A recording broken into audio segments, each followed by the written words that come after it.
Baik, Bismillahirrahmanirrahim. Assalamualaikum warahmatullahi wabarakatuh.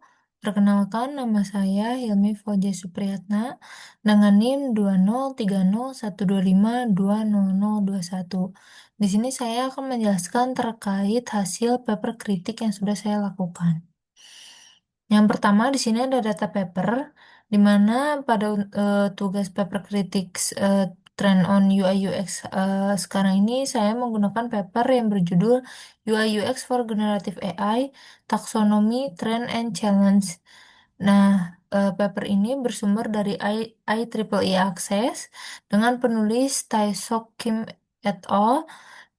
Yang diterbitkan pada tahun 2024. Nah, pada paper ini dijelaskan beberapa tujuan dan ditemukan juga beberapa tujuan yang eh, menjelaskan terkait paper ini. Yang pertama yaitu memberikan pemahaman yang lebih komprehensif mengenai perkembangan UI UX pada sistem berbasis generatif AI. Secara khusus, penelitian ini mengklarifikasikan atau taksonomi sebagai pendekatan UI UX yang digunakan dalam sistem berbasis AI generatif. Dan tujuan kedua yaitu mengidentifikasikan tren utama dalam pengembangan UI UX seperti meningkatkan penggunaan interaksi multimodal dan personalisasi berbasis AI serta kolaborasi antara manusia dan juga sistem cerdas.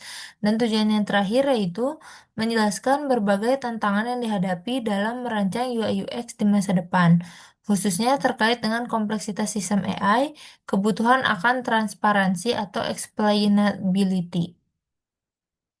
Nah, pada paper ini ditemukan beberapa hasil atau temuan terkait tren on UI UX. Yang pertama yaitu ada AI driven UX, yaitu UI menyesuaikan user secara otomatis dan UX jadi lebih adaptif dan kontekstual.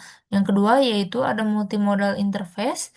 Yang pertama itu terdapat kombinasi seperti teks, suara, dan gambar dengan contoh penggunaannya yaitu ada chatbot, voice plus visual. Dan yang ketiga yaitu ada explainable UI UX, di mana sistem AI harus transparan dan juga UX harus menjelaskan kenapa hasilnya ini muncul. Dan yang terakhir yaitu ada human AI interaction, di mana UX bukan merupakan hanya penggunaan sistem, tetapi ada kolaborasi antara manusia dan juga AI. Nah, terdapat beberapa tantangan yang dijelaskan pada paper ini, di mana tantangan pertama yaitu kurangnya kepercayaan penggunaan terhadap AI. Yang kedua yaitu ada UI UX sulit menjelaskan output AI. Yang ketiga yaitu ada kompleksitas desain meningkat. Dan yang terakhir, tantangan terakhir yaitu ada kurangnya standar desain untuk AI UX.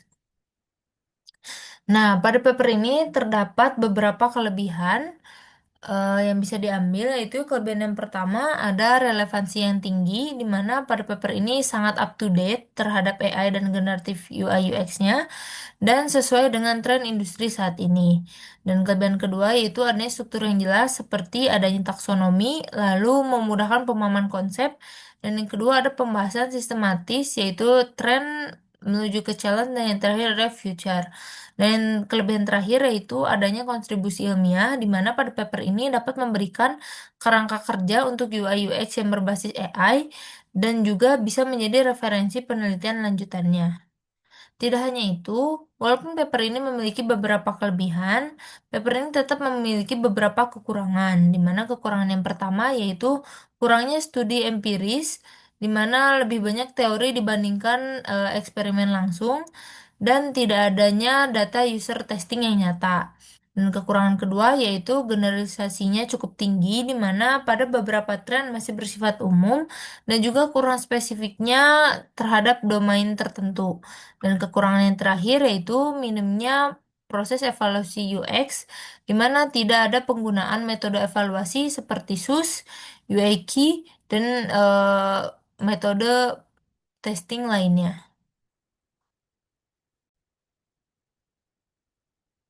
Baik, selanjutnya berdasarkan proses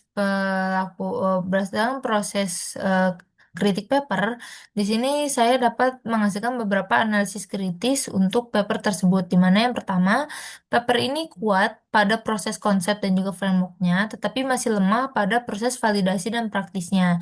Nah, penggunaan paper ini cocok dijadikan sebagai dasar teori ataupun literatur review, tetapi kurang cocok apabila digunakan sebagai panduan implementasi langsung. Nah, mungkin sekian penjelasan dari hasil paper kritik yang bisa saya lakukan. Terima kasih atas perhatiannya. Mohon maaf bila ada kesalahan. Wassalamualaikum warahmatullahi wabarakatuh.